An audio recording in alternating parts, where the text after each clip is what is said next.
I guess, yeah, we'll kind of introduce the speaker that we've got up here with us tonight, which is Hyperion, who, yeah, as I mentioned, is the part of the team behind Prism Protocol, which I think many people on this call have been interested in, probably speculated on its use case, and at one point or another, if you're like me, been thoroughly confused by as well. So, yeah, Hyperion, if you'd like to kind of introduce yourself and perhaps a little bit about Prism.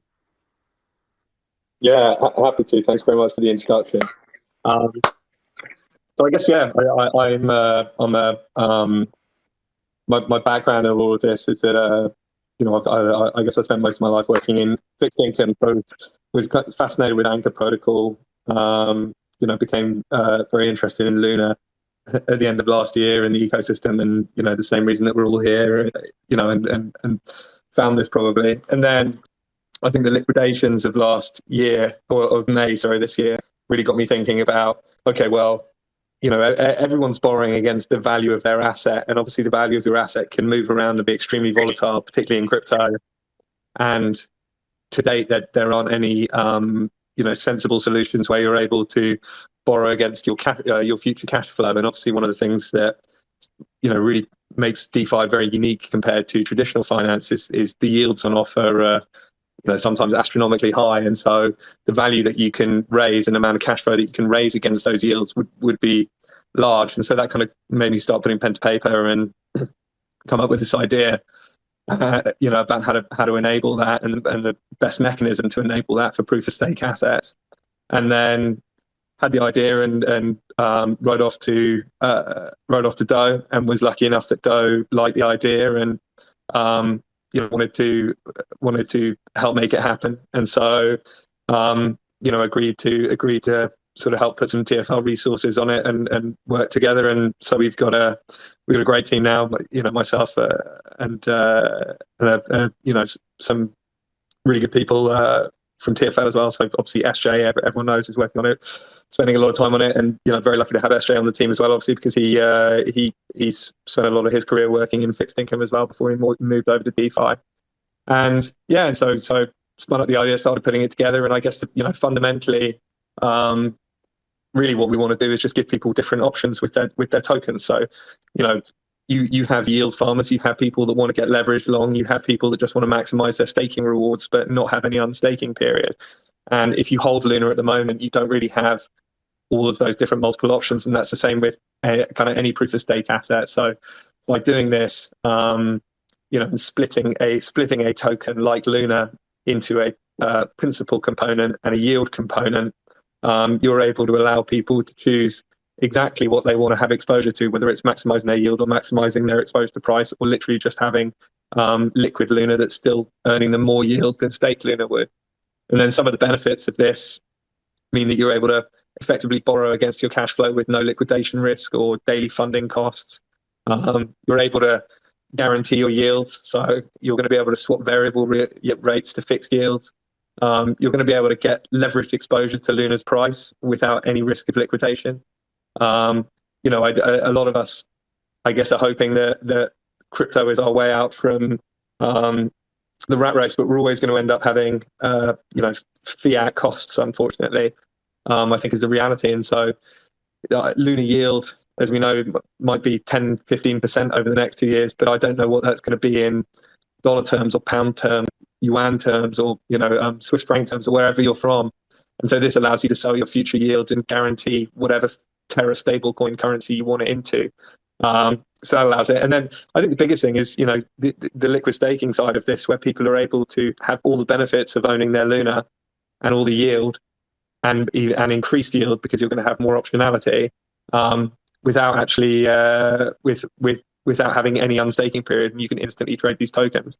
So that's kind of I guess maybe a little bit of an overview, hopefully, of what we're trying to do. And I realize it probably gets really technical, and Danku did a great introduction to it. Like, really, the way to think about it is, if you own Luna, you own a farm, and you own a farm. Your farm is going to have crops, your farm's going to have animals, your farm's going to be producing milk, and that's all your different staking rewards and airdrops, all those crops and milk and assets. And really, your P token is your ownership of the actual farm itself, and your Y token is the ownership of all these crops and milk, as the Wagme milk, etc., that you're going to end up producing. And you can decide whether you want to prioritize the amount of yield you're getting, or whether you want to prioritize the amount of land that you own. And that is probably like the best breakdown that I've seen of this, to be honest. And in terms of the mechanism, maybe I think one thing that might help make it feel familiar to people is that really the mechanism is going to be quite similar to Anchor. So you'll take your Luna, you'll put it into a vault, and in Anchor you get issued B Luna. In our protocol, you're going to get issued C Luna. B Luna in Anchor converts all of your staking rewards to UST. C Luna in our contract is going to pay out all of your staking rewards and all of your airdrops. But what actually happens with your C Luna is that gets split into Y Luna and P Luna. And so basically the mechanism is entirely similar to Anchor up until the point where your C Luna token gets split into Y Luna and P Luna. And I think hopefully when people get onto the web app, and we're going to try and run some testing, it should feel very familiar to people that have used Anchor.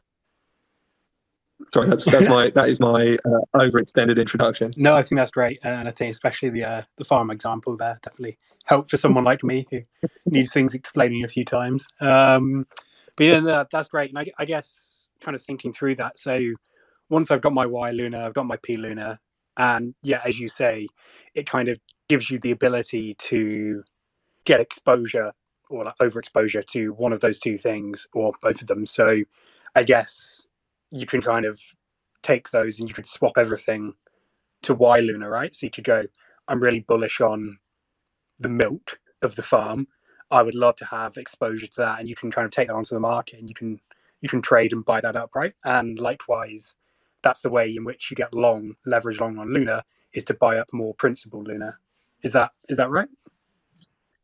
Exactly. So if we look at a really simple example, obviously the market will decide the relative price of Y Luna and P Luna, and obviously one Y Luna plus one P Luna is always going to be able to be redeemed for one Luna. So if you imagine that Y Luna trades at half the price of Luna, that obviously means that P Luna must make up the other half. So if you have two choices really. If you want to say maximize your exposure to the yield, and obviously Luna yield is going to be Luna yield by those projections is going to be, call it 10 to 15% when you start factoring in airdrops. So if your Y Luna is half the price of Luna, then that means that your yield is going to be double on your Y Luna token than it would be on on normal Luna. So your Y Luna token is going to give you 30% yield. So you have two choices basically. Either if you have say $100, either you can convert your $100 to Luna and then use that to mint Y Luna and P Luna, and then you can sell your P Luna for $50 and buy another $50 worth of Y Luna, or you could just go onto the open market with your $100 and just buy $100 worth of Y Luna on the AMM, and then that $100 is going to be yielding you effectively twice Luna yield. So call that somewhere between 20 and 30%.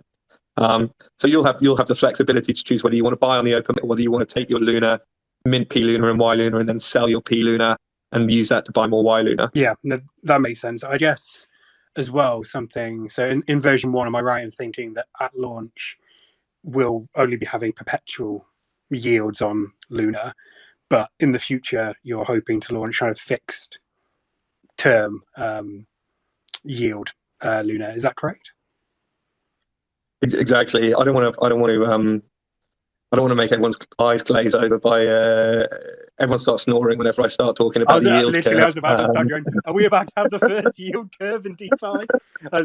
I'm so excited for it. I'm like, see how people price the yield curve of Luna. Wait, that's the funny thing, right? Is if someone everyone knows that $100 in a year is worth less than $100 given to you right now. And in traditional finance, you have a very easy way of determining what the value of $100 given to you in a year is in effectively present value terms. But in DeFi, you don't have that, because there's no future trading of interest rates or yield. Not to get too boring, but basically, like, we're going to introduce terms because I think people really want it. You've seen with protocols like Alchemix, people want to borrow against their future cash flow. And if you look at Anchor as an example, so AUST, well, if I have $1,000 in Anchor, then I expect that over the next year I will get $200. I'll get 20%, just for doing round numbers. I know the yield isn't exactly 20% at the moment, but I expect I'll get $200. Well, what if you said to me, Terra, you were like, do you know what, Ollie? I'll buy that right for $200. Right, I'll buy it off you now for $150. So I've received $150 up front, and you're going to receive that $200 out of over the year. So you're able to raise money without facing any liquidation risk, and basically all you've done is sold your right to your UST yield for a year. And so we'll do that for 3 months, 6 months, 9 months, 12 months. And then we'll also have obviously all these perpetual contracts that we're starting off with. But to start off with, for V1, we wanted just to create something that was going to be super appealing for Luna stakers, because they're not going to have to worry about maturities. They're just going to be able to maximize their yield, maximize their price, or just hold both of them and have more Luna yield and have two tokens that they can freely trade whenever they want with no unstaking period. No, for sure, that makes sense. And yeah, I think maybe I'm the exception who gets interested by it, but yeah, I think for me, at least on a theoretical level, it's a really interesting thing that we're going to see with Prism, to see this yield curve in effect, and especially with UST. It'll be really interesting kind of long term to see how that plays out and how the market reacts to that and forms price around it. So yeah, that's personally something I'm quite interested to see. And I guess I also think it's going to be super interesting. Say for example we have I don't know how many people were following Valkyrie going on Spec Finance today. Valkyrie started off with a yield of over 100,000%. So you start thinking, well, what would someone, if I could sell 6 months worth of that yield right now when the current yield is 100,000%, what's someone going to pay me for that? And so it's going to become a really interesting way for people in huge yield farms like that to be able to be like, right, well, I'm going to lock in my yield now and see what people will pay me for that. And I think that's going to be really interesting to see what prices the market converges on and how much money you can raise when there's a yield farm like that at 100,000%. There's going to be some utter degeneracy, basically. It's going to be messy, and I'm going to love it. I'm going to be there for it. To be honest, I was a bit sad that we've been seeing explanations about how Luna staking rewards are going to be going up, because there's a little bit of FUD of people going, they're not going up immediately. I was hoping that would continue until Prism went live, so I could scoop up some cheap Y Luna before the rewards actually start increasing. As I'm pretty sure I could find someone to sell it to me cheap. Well, exactly. But if you think about it, right? I don't know how long everyone's been around in the ecosystem, but I guess rewards were initially paid out over a year. Obviously, the rewards then got moved to being paid out over 3 years, and now we've got a new proposal to pay these swap fees that have been accrued out over 2 years to Luna stakers. And clearly, if you think that if the community decided that they wanted to move that again up to 3 years or move it down to 1 year, that's the kind of thing that's going to have a big impact on Y Luna price and not very much impact on the P Luna price. And so Y Luna is going to be a really interesting instrument for people to speculate on what they think changes in the yield are going to be. Yeah, no, exactly. I think it's all this really. We're seeing with a few different protocols, including Prism, that are launching to just introduce kind of either forms of derivatives or kind of secondary markets and some of these things that I've just personally not seen in other parts of DeFi. Now, admittedly, I'm not as deep into those systems as I am with Terra, but I think this, along with things like Mars Protocol and that kind of thing, are really opening up some really interesting options. And I guess a little bit later on, we'll probably also maybe ask about a couple of ideas around kind of the way that you could work with different protocols or different products within crypto. So, for example, I know a lot of people have had discussions about NFT yields and kind of the ability to eventually split the yield of an NFT from its underlying value. And I know that for me, one example would be like, I'd love the idea to be able to sell off the ownership rights of, say, a Galactic Punk, or the yield or the benefits that it provides in the market, whilst actually holding on to the JPEG itself as the underlying. something like that would be really interesting to me over the, I have to say, probably timeline wise, probably over the coming years rather than the coming weeks. But yeah. Yeah, exactly. I agree. Like any asset you own that can be brought on chain where it has a yield, you as a holder would love to have the flexibility to decide whether you want to trade the yield on that, whether you need whether you want to sell 3 months of yield on your NFT, or whether you have a plot of land in the metaverse that you want to sell your yield on, or whatever it ends up being.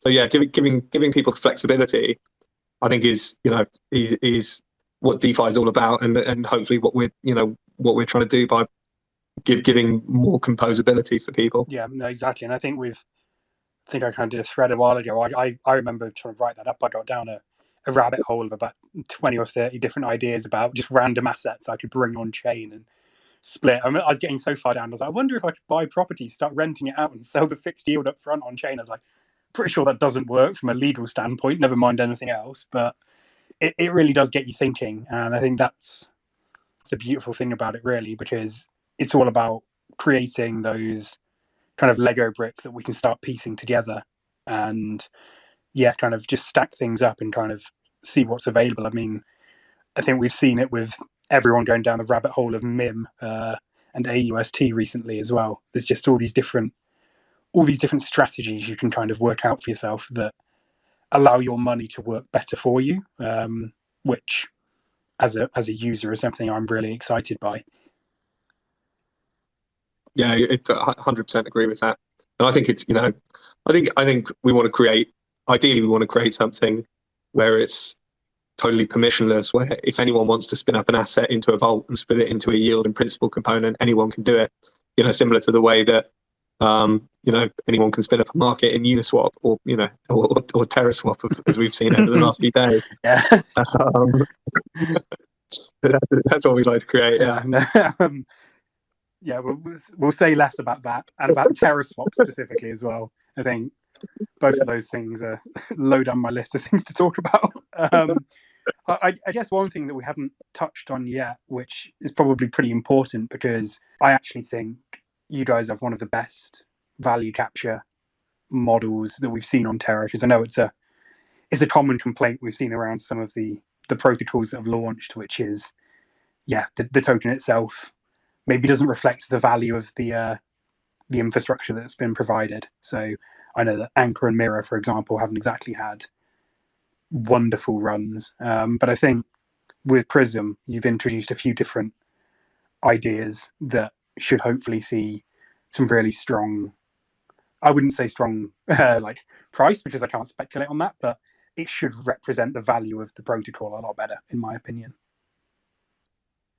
Yeah, that's I mean, ultimately, like all the actions we're trying to take at the moment are to make sure that Prism and ex-Prism holders in the future are really incentivized to be long-term participants and users of the protocol.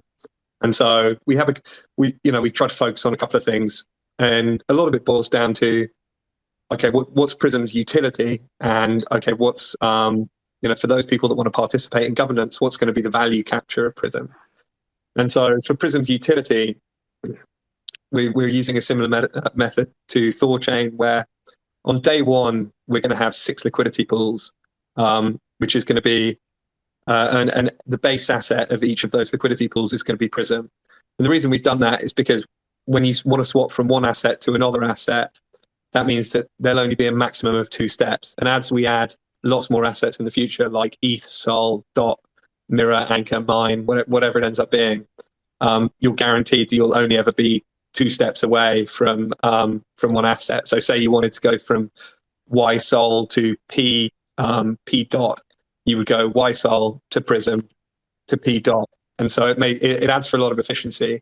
But that also means that as more and more assets get added to the liquidity pools, then more and more Prism needs to be added as well to the liquidity pool. So it kind of ends up being a bit reflective like that. And then you also, in terms of other value capture that we have. So if you want to be a Prism, you want to participate in Prism governance, then you can convert your Prism token to an ex-Prism token. And this is the model that Sushi and X Sushi have used, and this is the model that UST and AUST use. And AUST, see the headline yield on AUST, and I think the mechanism maybe is less well understood. But really, what AUST represents is your ownership of a pool of UST tokens, and every day more UST gets added to that pool, and as a result, the value of your share of that pool gets higher and higher. And that's really what we're going to have with Prism. So you're going to convert your Prism to an X Prism token, and every day Prism takes a percentage of the yield, and the percentage of the yield will be similar to what validators take, so somewhere in the vicinity of 5 to 10%, something like that. And every day those rewards that have been taken from the yield get converted to Prism on the AMM and get put into the X Prism pool. So every day the value of your X Prism token increases versus the value of Prism. And so so we have that value capture. So if you think about every single Luna that gets deposited in the vault gets staked, and as a minimum 10% of the yield gets used to do Prism buybacks and deposited to Prism stakers. Now, if people for whatever reason don't want to put their Y Luna into Prism, but want to hold it somewhere else, use it to market make on another platform, trade it somewhere else, then what will actually happen is, because that Y Luna isn't staked in Prism, 100% of the Luna yield accruing to that Y Luna token will actually get paid to X Prism stakers. So the fewer Y Luna staked, the more Y Luna that is unstaked, the higher value that is going to Prism holders. So I think it's a base level. You should get X Prism holders should get hopefully fairly decent revenue out of it, and it should be fairly consistent, and it's not going to have some of the fluctuations that maybe we've seen with other protocols, hopefully. And I think as a result, we're going to have incentivized liquidity pools, but I think because of the value capture and hopefully the volume of trading that ends up going through these liquidity pools, we're not going to emit Prism into infinity where it loses a lot of its value. Yeah, no, exactly. I think that's a great way of putting it. And yeah, I know personally, as soon as I read about it, I was like, okay, this is one where I kind of want to hold it and be a holder of X Prism, really, trying to generate that revenue. And as you say, I think it's a really great design. Obviously, the thing, Rune is a great comparison, where essentially every asset is only 2 stops away from any other asset, which is Prism is just the intermediary token between any other token that goes on the protocol, right? So yeah, exactly. And if you think about Luna, so we're starting off with have to have 6 liquidity pools at the start, so that Prism's one side of 6 of those liquidity pools. If we then added in a 3-month, 6-month, 9-month, 12-month maturities for Luna, that's another 4 liquidity pools that Prism has to be one side of. Then if we do the same thing with AUST, the same thing with SOL, the same thing with DOT, you start getting a lot of liquidity pools that Prism needs to be part of. And so people that want to be liquidity providers, will hopefully be excited to get hold of Prism so that they can start doing that pretty early. Yeah, that's starting to sound to me. Can we get a little kind of Prism triangle so I can put it in my bio in a little brackets and be like the equivalent of 3-3, but for my X Prism, just never selling, just whilst we keep listing assets. I'm open to all suggestions. Yeah, no, I think it'll look cool. I'm definitely down for that. But no, I think that's a pretty, hopefully, easy enough model to understand for people, I guess, especially as you say. I think if people don't know, Rune and Sushi or X Sushi would be the two examples which explain it really, really well. I guess from there, obviously, if the Luna is being staked on the back end by Prism, you're going to be going through validators there. And I know that we've offline had a bit of conversation about that in terms of, first of all, how you choose the validators and a little bit of a model around how their incentives are aligned. So it'd be great if you could provide a bit more context on that, I guess. Yeah, so obviously decentralization is super important to us and super important to a lot of Luna holders. And so we're cognizant of the fact that if we're offering significantly higher yield on your Luna, and we're offering the fact that your Luna is not going to have any unstaking period, we could potentially be attracting a decent amount of Luna into the Prism vault. And as a result, a lot of voting power. And if we aren't very careful about who we delegate to, then we run the risk of not decentralizing the network. So that's like something we're super focused on, and we want to make sure that we're diversifying to a set of validators that hit minimum criterion. And one of those criterion is going to be if they already hold a significant amount of the voting power on the network, then they're going to be ineligible for the delegation of Luna in the Prism vault. So we're going to do that. We're also going to try and dynamically readjust the validators every epoch. So just about 21 days. So that's the aim, is that we're going to try and shift it around so that if one validator does start to accrue a significant amount of voting power, then we'll be redelegating away from them every 21 days, is the plan. And then over the longer term, Luna stakers are exposed to slashing risk, where if their validator doesn't perform certain tasks, whether it's voting or uptime, etc. And so what we're gonna do is, and there are protocols out there where you can actually buy slashing insurance, but to my mind, slashing risk and the consequences for slashing should be borne by validators and shouldn't be borne by stakers. And so what we're going to do is we're going to, in version 2, and this is also kind of an extra utility for Prism, in version 2, validators that want to be eligible for the Prism that is for the Luna that is in the Prism vault are going to have to deposit Prism into Prism. And if those validators don't vote, or they have a slashing event, then they're going to lose that Prism, and that Prism is going to be used to make whole people that have lost money as a result of the slashing event. That way, we think incentives are going to be more in line. We think we're going to get validators that are going to be interested in Prism as a protocol and interested in the long-term success of it, rather than just validators that just want Luna, a Luna delegation. And as a result of that, we anticipate that could mean there's a decent demand to buy Prism from the validators who want to participate, because if there is a significant amount of Luna in the vault, then that could be valuable for them to be one of the validators that we delegate to. Yeah, definitely. And I guess as well, as a kind of Luna staker, from our perspective, it's, as you say, it's kind of the great upside of not having to worry about slashing risk. I know that there's a few people I've seen in some of the group chats that I'm in who have kind of only found out that they've been slashed and they've been punished for the actions or inactions of their validator, and you only find out at a later date. So I think it's an attractive option for Luna stakers to be using it, and also, as you say, an attractive option for validators to want to be involved with Prism and to partner with you guys. So yeah, I think it's a really great model. So yeah, looking forward to seeing how that works as well. I guess, yeah, from there, I just asked if anyone, firstly, that we've got up here has any questions, perhaps Ryan, Hisoka, or Jimmy. I know we had a little chat beforehand, so I don't know if anyone's got any specific questions they wanted to ask. Yeah, I'll jump in for the newbies or the folks who just want to get some exposure to all the cool offerings of Prism, but don't really know where to start.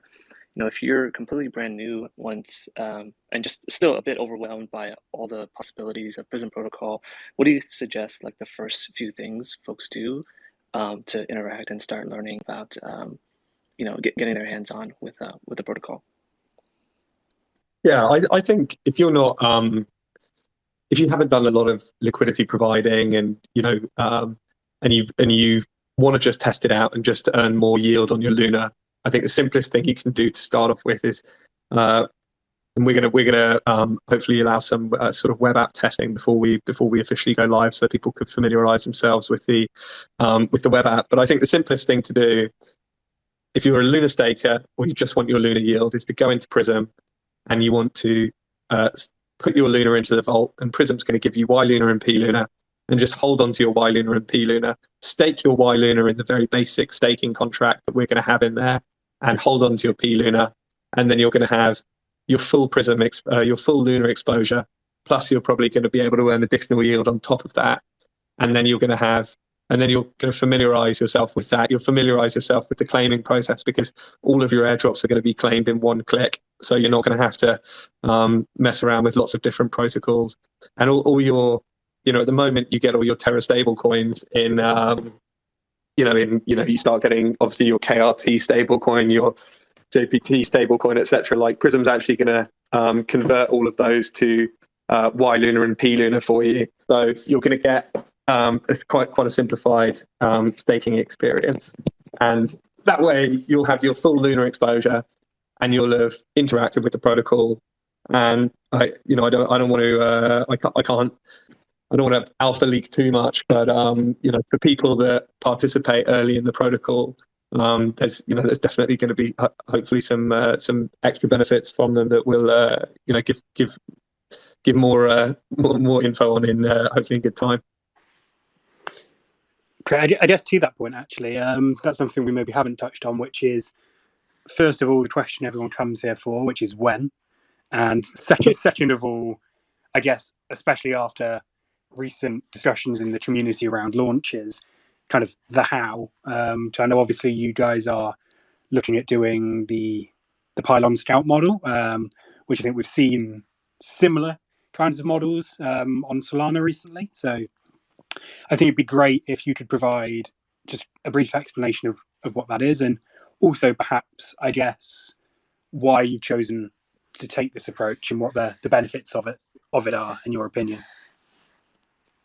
Yeah, exactly. So we're booked in for our audit middle of November. So audit spots are like hen's teeth at the moment. So we're lucky to have one, and hopefully that process is going to take a couple of weeks, and so hopefully we're going to be launching either soonest would be end of November or beginning of December. And the idea is to make sure that we want to avoid the uncertainty of like mass staking, unstaking from Luna. So the aim is to give people a 21-day warning, hopefully, before we go live, so that they have plenty of time to act accordingly if they want. And then, look, I mean, in terms of launch mechanism, something I've ended up spending a huge amount of time having to think about what is the best way of doing this.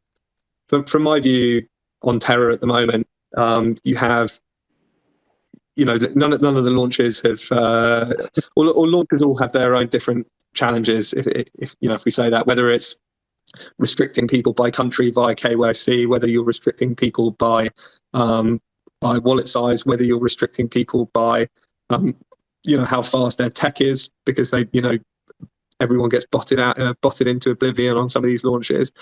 So I wanted to just find something that was going to be fair for everyone, and something that was going to be easy to understand. And ultimately, I wanted something where everyone gets the same price, and the protocol isn't taking pricing risk, and the market isn't, and individuals aren't worrying about whether they've paid more than someone else or not. And so, obviously the options available are Pylon swap, or a swap mechanism, whether that's Pylon or Star Terra. You have liquidity bootstrapping pools coming to Astroport, which I don't think are widely understood, but it's a really interesting mechanism. But it's also extremely complex, and people buy at different prices, and it can have it can have some front running issues, etc. But it's definitely an interesting model. Or I saw the Mango Markets launch and thought to myself, well, this to me seems like the best potential option, because everyone's going to have plenty of time to decide whether they want to participate or not. So it's not about whether you're the fastest finger to get there in a launch that's sold out in 2 blocks. Everyone can put in as much or as little money as they want to, and everyone's going to be able to spend whatever amount of money they feel comfortable spending, whether you're someone where $10 is a material amount for you, or whether you're someone where $100,000 is a meaningful amount for you. So no one's getting discriminated against based on how much they want to put in. For us as well, like one of the big problems we need to solve for is as you've seen with other launches, there's two stages to it. You have a first stage where you end up doing your initial swap or whatever it ends up being, and then your second stage where you actually list your token on the DEX. And so both of those can, if you're unlucky, both of those can be extremely botty scenarios where a lot of your tokens go to bad actors and not the people that you actually want them to go to. And for us, we're going to have, when you seed on the DEX, you need to have you either just seed it at a crazy low price with extremely low liquidity and just let the market figure it out. And you've seen those huge candles that you get initially, and it can be a bit of an unfair process. Or you can try and seed at a sensible level. And for us, when we're launching our protocol, we're going to have 6 liquidity pools, as I mentioned earlier on. So we're going to have Y Luna versus Prism, P Luna versus Prism, C Luna versus Prism, Luna versus Prism, Prism versus UST, and X Prism versus Prism. And we need to, when we seed those liquidity pools, we can't do what other protocols have done, where we just seed at a really, really low price, and bots immediately take up all the supply, and then you iterate around a fair price. We need to, when we go live on our protocol, we need to have kind of a rough idea of where we're going to price, where these things are going to be priced, so that our protocol works from day one. And then, I mean, in terms of how the launch mechanism is, how it actually came into being, because I know people have had a lot of questions about it. So I saw the Mango Markets model, and that seemed like a good solution for what we were trying to solve for. And so we built the Mango Markets launch mechanism on Terra. And what's happened in Solana is the Mango Markets model has then been forked by protocols. So Parrot have used it to launch, and Aurora used it to launch the other week. And given we built the contract, and obviously, we're collaboration, I think, is one of the things that really sets Terra apart massively. Like, collaboration between founders of different protocols, etc. And I'm obviously a huge fan of Pylon Protocol, as some people know. Mm-hmm. And so I got in touch with Pylon Protocol and said, look, we've built this launch mechanism. Either I think what's going to happen is other protocols will end up just forking it and using it for themselves, or Pylon can end up having it here, and it's a great thing to have in their locker, because ultimately, I can tell you, I think the perspective that hopefully I can offer people that other people who haven't been on this side of the fence don't understand is it's extremely competitive, the marketplace for launch pads. So the amount of incoming that I've received from different launch pads, different groups of people wanting to buy tokens, it's extremely competitive. And for Pylon to have another tool in its locker, I think is going to be value accretive for mine stakers in the future. So that's kind of like what we've done. So it's not, I think people have given Pylon a hard time and think that Pylon have been focusing on building this launch contract for us, and that isn't the case. We've built it, and we're partnering up with Pylon to effectively give it to them, going forward, so that other protocols can launch on it via Pylon rather than just forking it themselves. And then I think the second stage of our launch, which I'm really excited about, is Pylon pools. So we saw that, what a great event the Apollo community farming was, and that, and I think effectively what we're going to be offering is the same thing. We have an option here. We could either do, it's going to be great for the protocol and a great introduction for people to the protocol if they can use their Y Luna to farm Prism tokens. And so it got me thinking that, and we've run through before, I think, all the different ways that Y Luna and P Luna can interact with other protocols on Terra. Mm-hmm. And one of the clear or most clear ways for me was that, well, look, I if I'm being honest, I don't put a lot of UST in the Pylon pools. And obviously you get crazy APY on your UST, but fundamentally, like, if I wanted to buy UST, I'd have to sell some Luna, and I don't really want to lose my Luna exposure. And wouldn't it be great if I could actually put Y Luna into Pylon pools and use my Luna yield to farm tokens in new protocols? So I get to keep my full Luna exposure, but I can then put my Luna into Pylon pools, Y Luna into Pylon pools, and I get to keep my P Luna token and trade it or do whatever, or LP it or do whatever, or lend it out in Mars protocol or whatever I want to do with it. So that's going to be the second stage of our launch, is this Y Luna contract. And again, approached the Pylon team and said, look, this is a way that we're going to launch with Y Luna. I think it would be a great option for people in Pylon pools.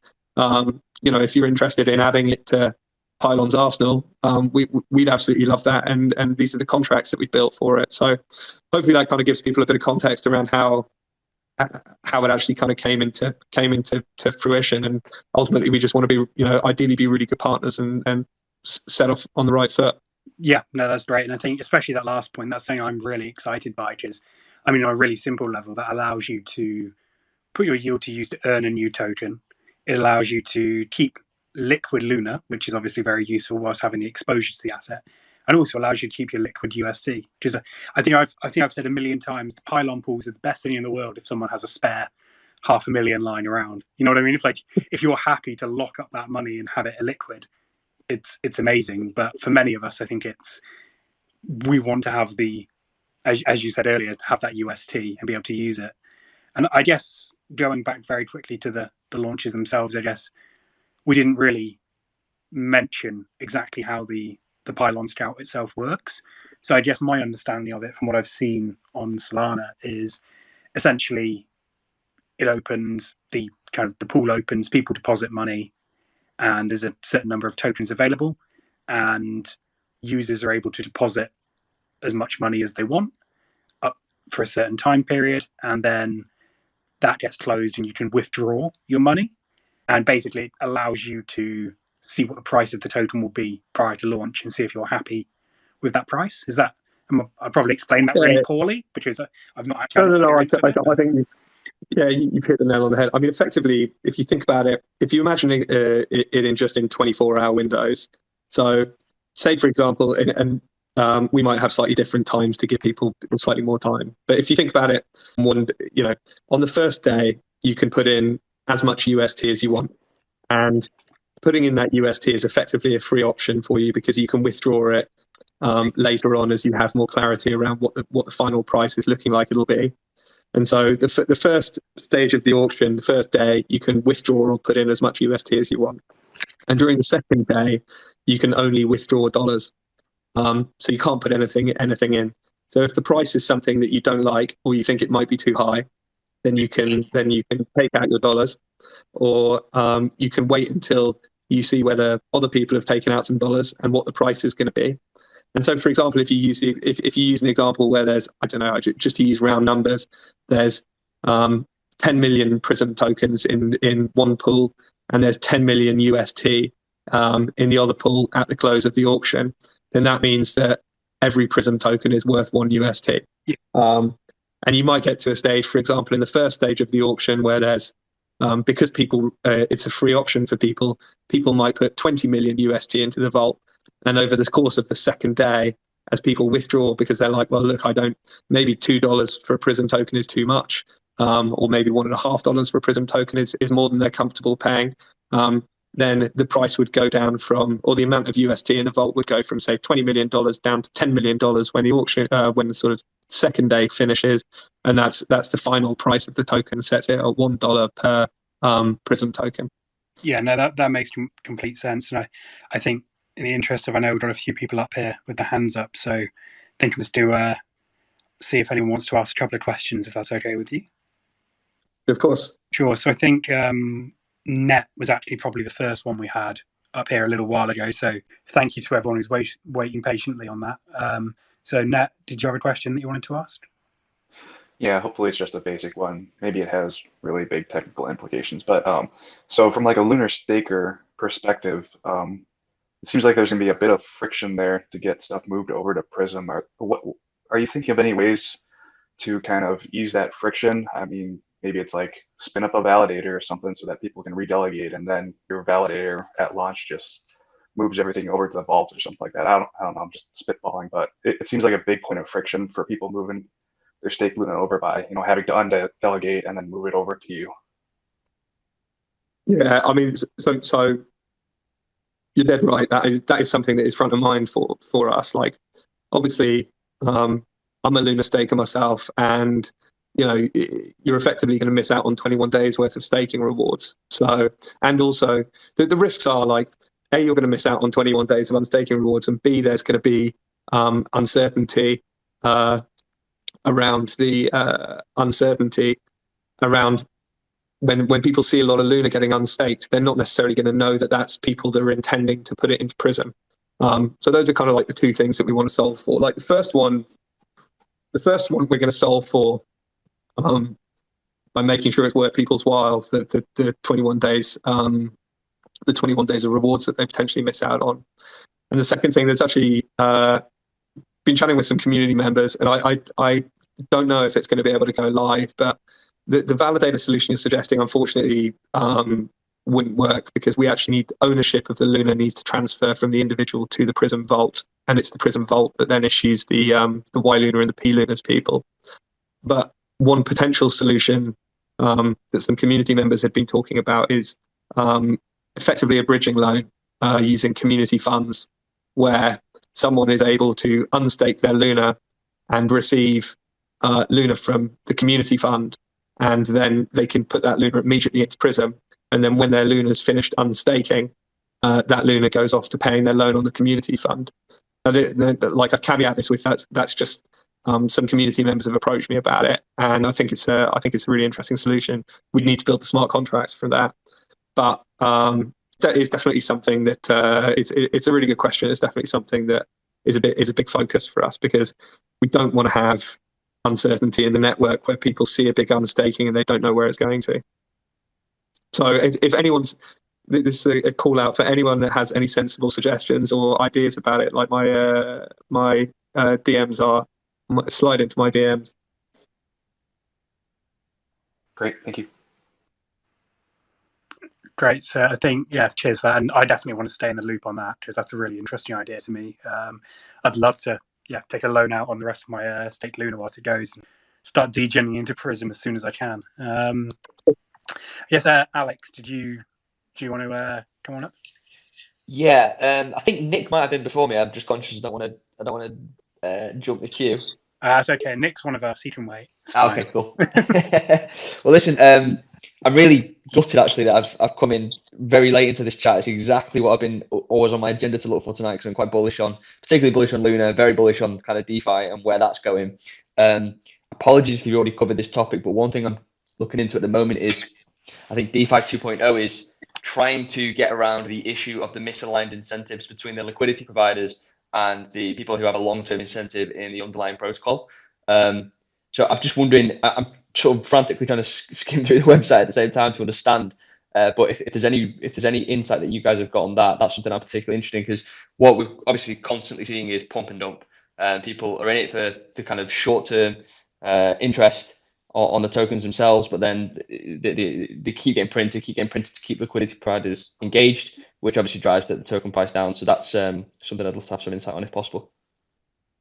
Yeah, I mean, happy to. I mean, definitely, when you're setting up a protocol, it's definitely something that's front of mind for you, because, as you say, you don't want to just emit your token into oblivion. And honestly, like, there's actually, I'm hogging the mic at the moment, but there's some guys in GT Capital that are super well versed on this stuff as well. There's like a couple of different options that you can potentially look at. Things like the curve model, where if you lock up your curve tokens for a long time, anywhere from a week to 2 years, then actually that boosts your amount of effective yield that you get from the pool. So that way, that a higher proportion of the yield is going to people that are taking an extremely long-term view on the protocol. So that's kind of like one model that we actually mentioned in our light paper that is something that we've definitely been considering. Recently, the Olympus DAO model has gone out there to they sort of introduced external offering for protocols where for want of a better word, protocols will effectively LP tokens can be a complex subject for people, but effectively when you stake, say you put Luna UST into a pool, you'll be given a liquidity provider token which represents your share of the Luna and UST in that pool. And so that has your LP token as a result has an intrinsic value to it. And what the Olympus Pro model started offering to people is that protocols can buy those LP tokens. So protocols can buy their own liquidity using their native tokens. So that's an interesting model. So effectively, you pay a premium above the intrinsic value, to buy your own protocol's liquidity, and then the protocol owns the liquidity for the long term, rather than firing out in, emitting tokens into oblivion as a whilst kind of mercenary capital and liquidity locusts farm and dump your token. So those are like some of the interesting models that are out there, and definitely something that we're going to be thinking about. What we're going to do from our side is probably, you can also introduce staking periods, unstaking periods for your LP tokens. I think Star Terra has that. You can also introduce vesting periods for the rewards that you receive, so the liquidity incentives, the rewards you receive. So we'll probably start off with something fairly simple for a short period, whilst we kind of calibrate the protocol and see what ex Prism holders think. And then I think we'll end up moving on to one of these more sophisticated models that we've signaled for version 2 that's going to be better for long term, the long term success and longevity of the protocol. Yeah, brilliant. I think the Olympus model is going to be really disruptive. I think only time will tell in terms of whether it works. Obviously, their yields are crazy. But the underlying mechanism and incentive there seems to protocol-owned liquidity is really interesting. I've been looking into it a bit more, but I think that's a sensible approach. I think if you get it right, it'll do wonders for the kind of ecosystem as a whole in terms of Terra. And I might end up sliding someone's DMs at GT Capital to find out a little bit more and stay on track with this, because it's an area that I'm really interested in. So I hope that's not too freely. No, not at all. The other thing I'd add as well is it's not coming in version 1 for Astroport, but concentrated liquidity is going to be a game changer as well when it comes to Terra, because liquidity providers are going to be able to earn significantly higher yield and a lot more capital efficient when concentrated liquidity that is in Uniswap v3 comes to Terra. And I think it's on Astroport's roadmap, and it's not an easy topic for Twitter Spaces, but it means that you're able to get significantly high yields as a liquidity provider. And as a result, protocols will need to emit less tokens. And also, to be honest, look, we're going to, at the moment, tokens are listed on TerraSwap and they don't get liquidity incentive. TerraSwap doesn't have a native token that gives liquidity incentives.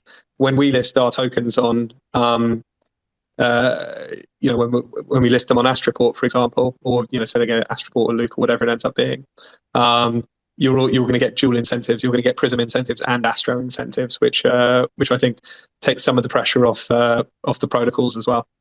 But yeah, anyway, I think it's definitely a really good question and a really good thing to think about. Thanks for those questions, Alex. And on GT Capital Twitter, our pinned posts, you can get in touch with us. I think we've got Better CIO waiting patiently to ask a question. Come on up, sir. Thank you. First, I'd like to say it looks like a terrific project, and I'm excited to participate. Putting on my Mind community member hat for a moment, as that seems to be the role I've been playing over the past 24 hours. Let's play out a scenario as a hypothetical for the entertainment of the community. If I would come to you with my Mind hat on and say, look, Scout, yes, you can run your Scout auction on your own. But for the core Luna community, all members of Pylon, we'd like a fixed allocation at a fixed price. Question for you.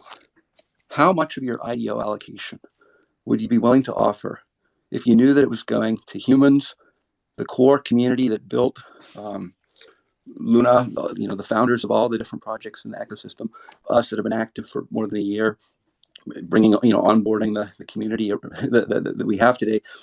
And if you also knew that this core community was going to be aligned for the long term, and maybe we could talk about, what long term would mean. Is that 3 months? Is that 6 months? Is that a year? Is that 2 years? Perhaps, if we would take this model where the Pylon Treasury would purchase on all of our behalf and lock up for that time period, that would give you the comfort that it truly was a long-term, value-added, aligned community investor. So question for you: how much of your IDO allocation would you want to offer to that, that party? And I understand we're on the track with Scout, and let's try the experiment. It looks like a great contribution as a code base for various founders to use and so forth.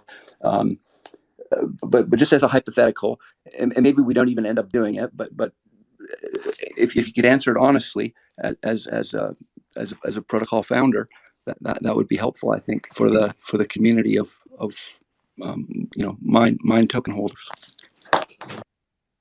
Yeah, I mean, I fundamentally, and obviously you and I have had some robust discussions on Twitter about this, and I saw your open letter that you wrote about from the Mine community. I mean, my view on this is there's a lot of variables there, right? Like, what price are we talking about? What percentage are we talking about? Like, what's everyone else going to end up buying at? Like, as a protocol founder, like, there's definitely value for people that potentially want to lock their tokens away for a really long time, and that's a model that that VCs do. But I think when you're approaching, for the reasons that I mentioned earlier in this call, we need to launch our token, and we need to know what the kind of rough price is when we're seeding liquidity pools. We also have to seed liquidity pools, 6 liquidity pools, not just one native token liquidity pool, and that involves capital doing that. I think there's kind of like too many variables to do that. I mean, like, effectively, people are doing that via pylon pools, where you have 6 month, 12 month, 18-month vesting. I think those are a really good vehicle for doing that. I don't necessarily think that offering your tokens as a huge discount, where people are able to game the system, as has been the case in all pylon swaps so far, whether it's been multiple whales creating multiple wallets, whether it's been the mine staked has been gamed hugely on the Valkyrie launch. Obviously, Nexus launch on Pylon Swap was they cut out something like 40-50 different countries, and obviously put a cap on it.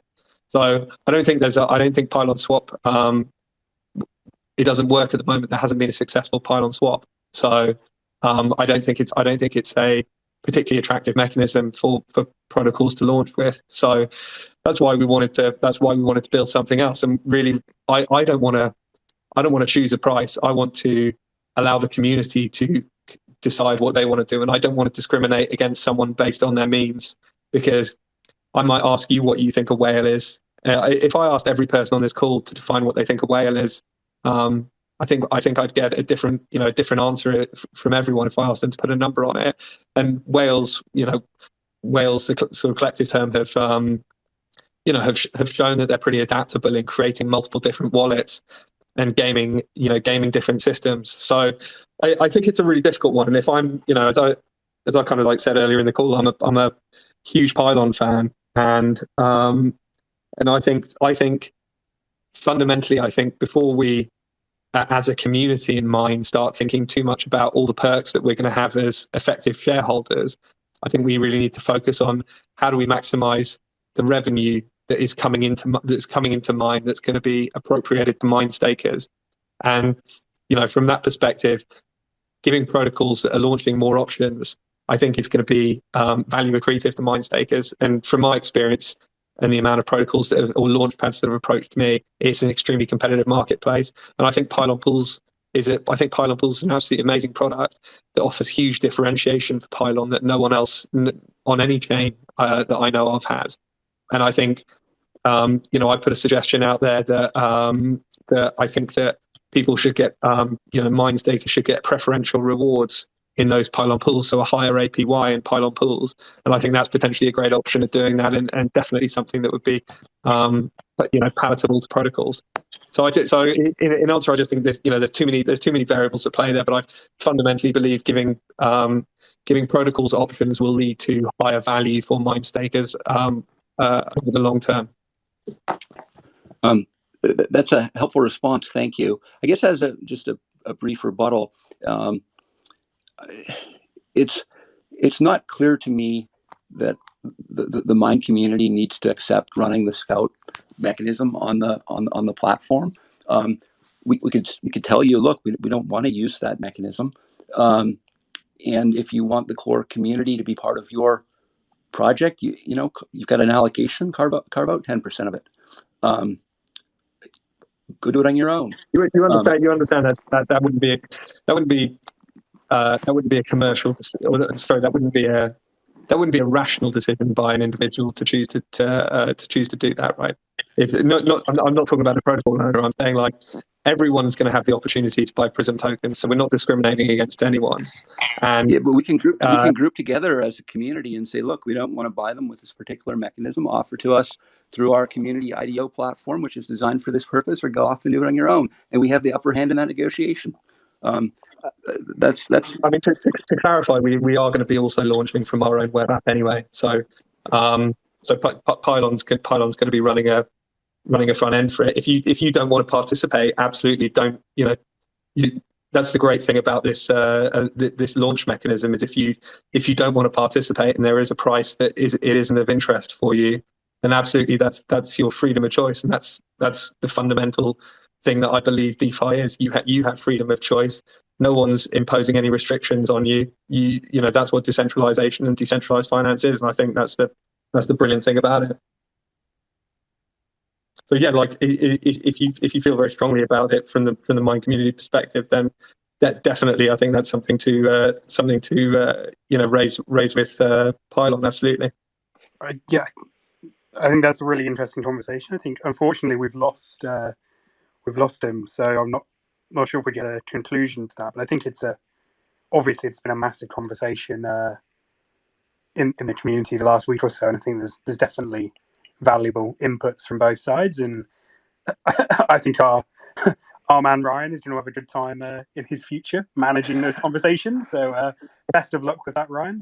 And I think we have. Yeah, I think it's been it's been an interesting discussion, right? Because I think Hyperion's kind of launching Prism at a bad time and got stuck in the middle of this kind of mind stakers debate that's going on between the Mind community and obviously the powers that be at Pylon Protocol. So I kind of feel for Prism because they're trying to bring something new. I know that there's no, one of the concerns that I discussed with Hyperion was around, the community are concerned that, one of the concerns is that the VCs pay a really low price and then this messes up with the community paying a really high market cap. But I think, that's not the case with Prism. I think this is basically the entire funding for the project. So I think there's merits as to why they're approaching it this way, and they've just come from a timing perspective. It's just really bad optics. So I kind of feel for you there, man. I appreciate it. To be honest, I hadn't. I see. I definitely see both sides on it, and you've summed it up better than I could do. I guess as like a mind staker, you kind of like, which is I am and have been from the beginning. I think it's just there's been some bubbling frustration in the community around some other elements, and then this news comes out and it's kind of, I guess there's probably people who feel like, oh, I wasn't listened to because this isn't the exact solution to the problem I've been having. But actually, this wasn't designed to be that. This was designed to be another tool for Pylon to have in its toolkit, which is part of your launching strategy.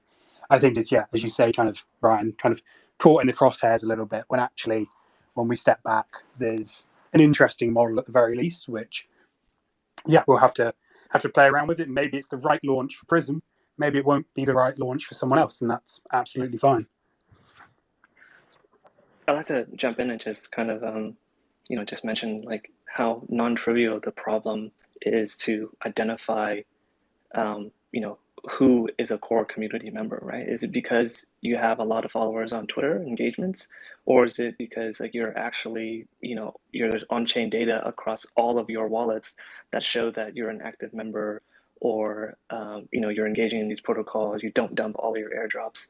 Like that is a massive amount of data to sift through to even consider something like that. So, but for me, I think some of the easier ways to activate or reward folks that interact with your protocol is just just around community farming events like with Apollo has done, or integrating with Valkyrie or something like that, where you reward folks for learning how to use your protocol, or coming back and engaging with it weekly or on a regular basis. So I guess my question for the Prism team is, what are some other collaborations that you guys are considering moving forward other than with Pylon? Yeah. So yeah, you're right. Funny enough, obviously, like Valkyrie's front of mind for like multiple different reasons today, not just 122,000%. But but had a really interested about potentially designing a strategy with them, like you say, that finds a way to kind of reward your regular users. So that's a conversation that I've had with them, and we're gonna see if we can iron something out that makes sense. I think we've chatted with the Delphi team who are doing Mars and Astro. See, Astro is going to be fundamental infrastructure for us anyway, and every protocol that has trading tokens. And then Mars, Mars is going to be a variable rate lending protocol, lending and borrowing protocol. And so that fits in extremely well with what we're trying to do, because people will be able to use YTs and PTs on top of Mars in order to fix their interest rates. So we're going to be the fixing interest rates for Mars's floating interest rates, which is really interesting. Stader, offering staking as a service. So we really like the team over there, and we've spoken about potentially people putting Luna into Prism's vault, and then Prism delegating to Stader, or delegating via Stader's smart contracts. So that's another interesting way that we could potentially fit in as a money Lego on top of Stader. The Apollo and Spec team obviously are, there's going to be 6 liquidity pools here, all with Prism as a base asset, and all that should be, hopefully quite high yielding. So I think there's going to be some really interesting integrations then. Levana, again, really like that team, and we've spoken about doing kind of 2 times P Luna tokens. So that's actually should give you, depending on where P Luna trades relative to Luna, but say P Luna trades at half the price of Luna, that's going to give you 4 times leverage to Luna price, with only the liquidation risk of being 2 times. And so that could be like a really interesting integration. And then I think things like Tick, Alice, Cash, allowing people to effectively borrow against their cash flow. So, for all these people that are going to have 0 fee fiat on ramps, in the future, as I think has been announced with Alice, you're going to get tons of users getting onboarded onto the dollar savings side of Anchor, and they're going to be able to sell a 1 year, Y token on USD yield to kind of raise capital as much, to raise dollars up front. And hopefully they're just going to be able to do that off of their mobile phone without touching a bank. And I think that's going to be revolutionary for people, where they can get a liquidation-free loan against their future cash flow. So many users out there in the world that don't even know that they're going to be able to get 20% on their dollars, and then suddenly to be realizing that they can actually sell a year's worth of their yield to receive a loan up front, I think could be huge.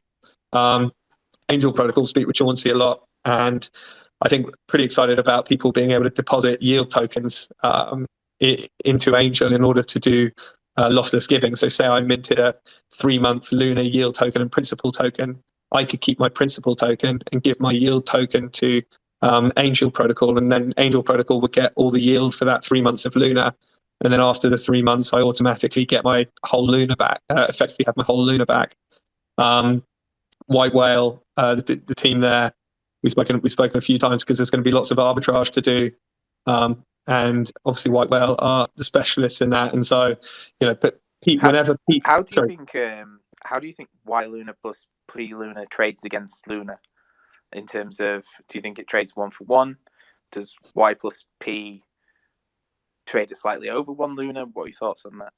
So that's a really good question. So effectively, my thoughts are, if you P Luna and Y Luna are going to have several benefits above Luna. So stake Luna obviously has a 21-day unstaking period, so automatically you should get I guess what's called a liquidity premium, because P Luna and Y Luna as liquid instruments should command a bit of a premium as a result of that.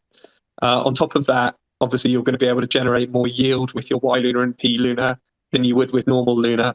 So it's going to yield more, and it's going to be liquid. So I think naturally it would want to, if market forces, if there was no arbitrage, I think they would trade at a much higher price.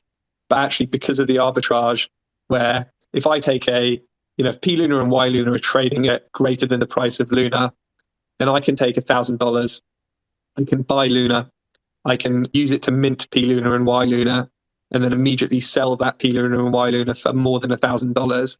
And then I've done kind of like a risk-free arbitrage. And that's what we're speaking with White Whale about. So I think they'll end up trading quite close, because in the background, there's going to be this big arbitrage going on. And when you think about what's happening in that arbitrage, my $1,000 that I spend on Luna, when I mint P Luna and Y Luna, that Luna is getting locked in the Prism vault. And so that arbitrage naturally means that more and more Luna will end up getting locked in the Prism vault as a result of that, which hopefully should be, good for the protocol and good for the general security of the network, because this Luna is going to be taken out of circulating supply and staked. So yeah, that's kind of like my thoughts on where they'll end up trading. Yeah, thanks, man. I think like this plus Stader plus Nexus are all circulating supply Luna suckers, which are always winners in my book. That's what I'm hoping.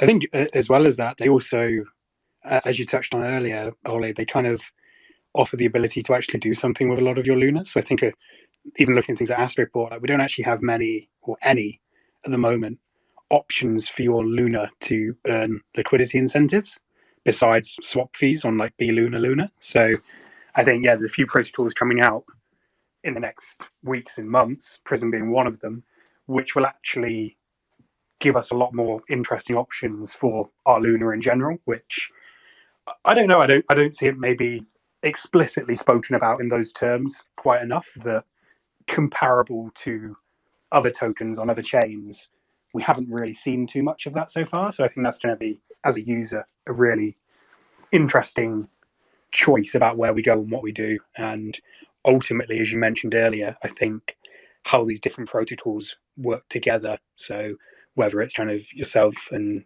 Nexus or Levana or Mars, it's going to be really interesting to see how capital starts to flow through the system and where Luna's actually getting put and stored.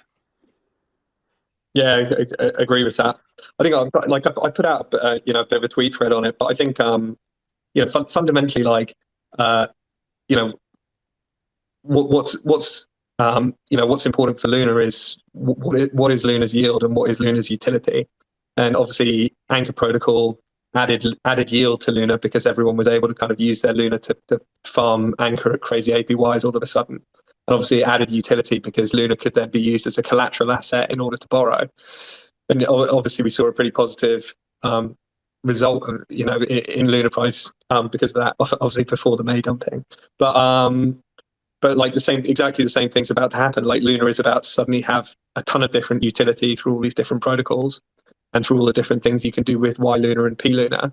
And Luna is about to suddenly have a lot more yield associated to it in a liquidation-free state, whether that's through Prism or some of the other protocols. And so, I think that might manifest itself in some, I guess, positive momentum for Luna as the queen asset itself. Yeah, no, agreed completely. I guess at this point, obviously, Ollie, we've had you up here talking a long time. So I just wanted to ask if, firstly, there's anyone on our side who has any further questions, or if there's anyone in the audience, if you just kind of wanted to request to come up and speak now. If not, I think we might try and wrap it up relatively soon. Yeah, it looks like this time has become a very popular time for Terra-based Twitter spaces. I think we've got 2 other spaces going on at the same time. I don't care. Not interested. Fade them. Who cares, man? Honestly, I didn't realize anything else was happening tonight. Not on my radar. Yeah, I think we are gonna play around with the time a little bit. I think next week we've got is it Levana and Heroes that we've got lined up for next week? Is that an alpha? It sounds like it. So I think Levana and Heroes probably a couple of hours later than this time to accommodate some of the folks over in Asia and Australia who are getting very grumpy with GT Capital interns that are scheduling these calls because they're very early morning for those guys. Yeah, no, exactly. And I think Nick has been patiently waiting all evening to ask a question. So I'm going to bring him in now if he's listening. Nick, have you got a question for Ollie? Hey Ollie, just a question for you. Would you be interested to join GT Capital? Look, it's, you know, as Terra has said at the start, I think there's you know, obviously I'd like a friends and family membership if that's an option. Like I'm a big fan of what you guys are doing, and you know, the way you're bringing in the community, and I think there's so much value in that. And obviously you've got some incredibly smart people within your group, and obviously before GT Capital was formed, you guys, you know, you might not realize it, but a lot of you actually reached out to me individually and had some super interesting stuff to say about Prism, and just, you know, really interesting ideas and thoughts. And so it's funny that you've, you know, all ended up coalescing together as well. So yeah, definitely. You know, I don't know what the hazing period is going to be like or something like that, but yeah, friends and family membership sounds great. I think you've my seen an God. example of what the hazing looks like in our group. You can guess. Exactly. I'm Today excited. is probably my happiest day in the whole 2021. Thank you, Ollie. There we go. You are welcome, Nick. We might have to make you sit a few tests. I'm not sure if you're smart enough about ecosystem protocols yet. So let me get back to We you. can maybe try him out as admin in the disc for a bit. No, he's a VA, a virtual assistant for us. Yeah, perfect. No, that's great. So yeah, I'm not sure, as I said, if there's anyone who wants to add anything else. No. I just want to say thanks very much for putting this on. Like, as I said, it's great. And honestly, the thing that this has taught me the most as well is, like, I've got such massive FOMO. Like when you look down on a Twitter Spaces and you see everyone's amazing NFTs that they've got now as their profile photos, you just don't see like a big collection like that. So I love it. And thanks very much. Really appreciate you guys putting this on. No, great. Thanks for coming on and talking about it. I think Prism is probably one of the most interesting protocols that we've got coming to Terra. I know personally it's the one I'm most interested to use in the coming months. And I think the more we can have Ollie explaining it to people, the better, to be honest with you. But I think ultimately it's going to be one of those ones where once you've tried a few things on it, I feel like you probably get your head around it a lot better. So really excited to see that in the hopefully next few weeks or months. When or so. beta testing, Hyperion? We're trying to do. We're hoping to have something in the next few weeks. I don't want to I'd rather like under promise and over deliver. But Okay, never mind. Yeah. No one's asked about airdrops either. Well, but no, we'll. What do you think we are? Yeah. We're just interested. Yeah, sorry. We're only here for the tech. We're here for the tech. Yeah. Not interested in the money stuff. Don't you worry about it. When airdrops, Hyperion. Yeah, exactly. Well, no, we're definitely flagged like beta testing. Really keen to get people in and trying out the web app, because we want to get people's feedback and actually, you know, as Terra says, I hope once people actually get in there, it feels familiar to them. So yeah, appreciate it. Great stuff. Yeah, thanks everyone for listening in again, and yeah, hopefully, I think it's going to be next Thursday. Not sure on the time yet, but we should be another one of these. So hopefully, see you there. Thanks, guys. Thanks very much, everyone. Thanks, everyone.